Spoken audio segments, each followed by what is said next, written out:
আজকে তৈরি করব রাঙা আলুর পুর ভাজা। তার জন্য সবার প্রথম রাঙা আলুগুলো ভালো করে ছাড়িয়ে ধুয়ে নেব জলে।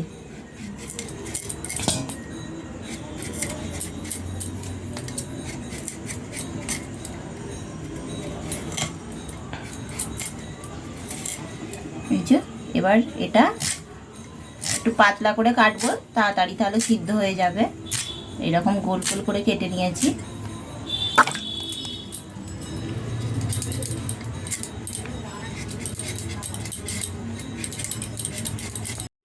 রাঙা আলুগুলো কেটে এই যে ধুয়ে নিয়েছি, আর এদিকে কড়াইয়ের মধ্যে গরম জল বসিয়ে দিয়েছি। এবার রাঙা আলুগুলো দিয়ে সিদ্ধ করে নেব ভালো করে।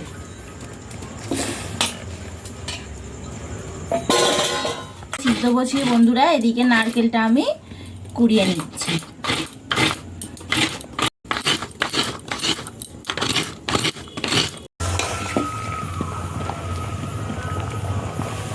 রাঙা আলুটা সিদ্ধ হয়ে গেছে, এই যে এবার এটা আমি নিয়ে নেব।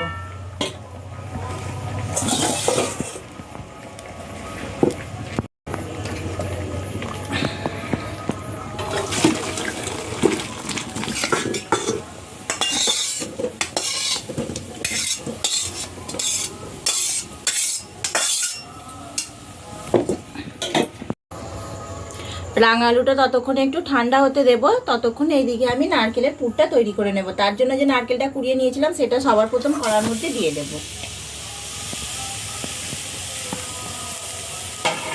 এখানে একটা নারকেলের জন্য এখানে আমি 250 গ্রাম চিনি নিয়েছি, চিনিটাও দিয়ে দেব।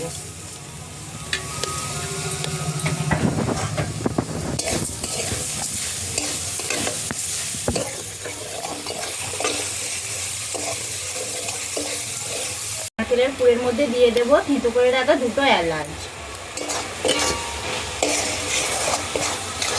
নারকেলের পুরটা আমার রেডি হয়ে গেছে।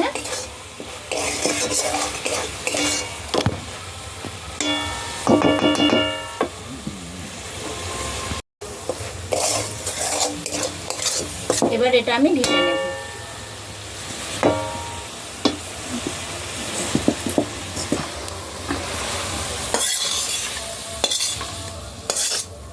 নারকেলের পুরটা আমি চিনি দিয়ে করলাম, আপনারা চাইলে চিনি পরিবর্তে গুঁড়ো ব্যবহার করতে পারেন। এবার একটা আমি রাঙা আলুটা যে সিদ্ধ করে নিয়েছিলাম সেটার সঙ্গে একটা ডো তৈরি করে নেব ময়দা আর চালের গুঁড়ি দিয়ে। তো এখানে আমি এই কাপের 1/2 কাপ চালের গুঁড়ি নিয়েছি, আর এই কাপেরই 1 কাপ আমি ময়দা নেব।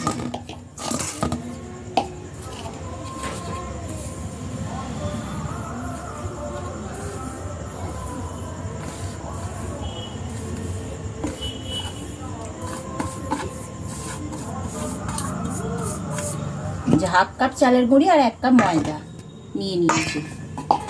এর মধ্যে নিয়ে নেব অল্প একটু লবণ স্বাদ অনুযায়ী, আর দিয়ে দেব কিছু মৌরি। প্রথমে এটা নুন আর মৌরির সঙ্গে ভালো করে একটু মাখিয়ে নেব। এবার যে রাঙা আলুটা সিদ্ধ করে রেখেছিলাম সেই রাঙা আলুগুলো এর মধ্যে দিয়ে দেব, নিয়ে এটা ভালো করে মাখিয়ে নেব।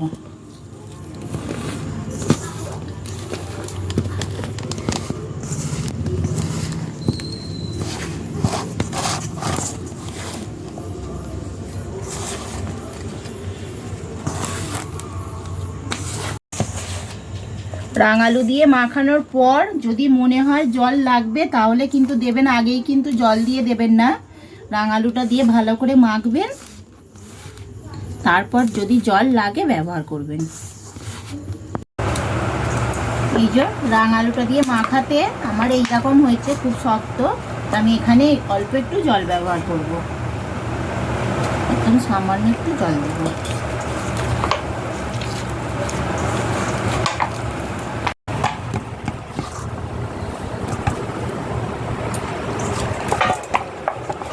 এটা আমার মাখানো হয়ে গেছে। এই যে এরকম একটা নরম ডো তৈরি করে নিয়েছি। এবার এ থেকে যেইভাবে আমরা পিঠে তৈরি করি সেইভাবে ঠিক তৈরি করে নেব।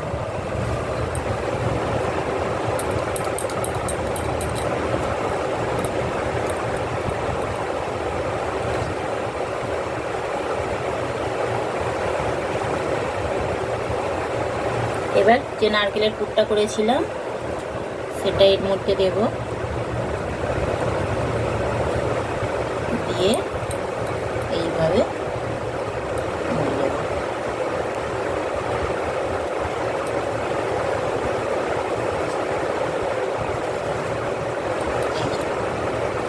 আবার একটা তৈরি করে দেখাবো।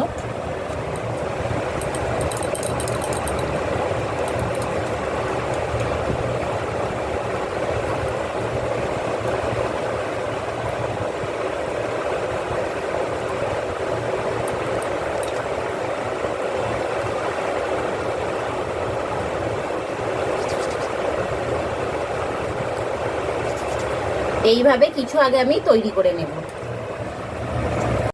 এই যে এইভাবে কিছু তৈরি করে নিয়েছি, আর এইদিকে কড়াইয়ের মধ্যে সাদা তেলও গরম বসিয়ে দিয়েছি।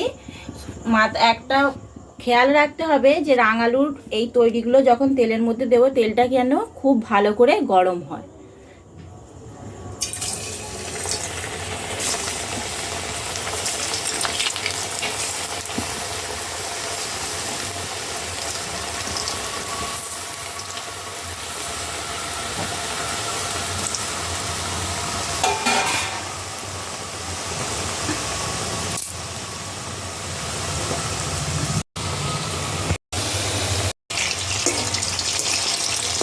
এইভাবে এই যে দেখুন লাল লাল করে ভেজে নিয়েছি। সমস্ত রাঙালুর পুর ভাজাগুলো এইভাবে আগে আমি ভেজে নিয়ে আসছি। সমস্ত রাঙালুর পুর ভাজাগুলো আমার একদম রেডি হয়ে গেছে, যে তুলে নিয়েছি। এই যে